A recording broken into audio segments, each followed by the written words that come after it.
The case is significant because although there have been literally thousands of similar cases filed against drug manufacturers, this was the first case to actually proceed to trial.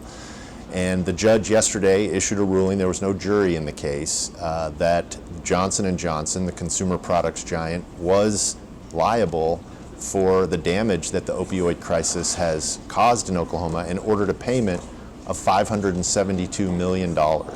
I think what's important looking ahead is both how this case might shape other cases that are pending. Most of them have been consolidated before a federal judge in Ohio.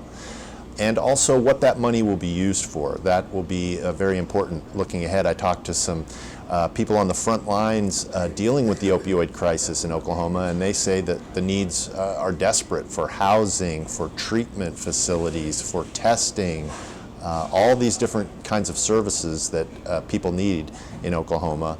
Something else significant about this case is a lot of legal experts are closely watching because Oklahoma pursued this action under the state's public nuisance law, which basically alleges that these companies created a public nuisance in Oklahoma that needs to be abated. Now, that kind of law is typically used for things like a bar that's too rowdy and it bothers the neighbors, or maybe a company is discharging pollution into a waterway that's used by the public.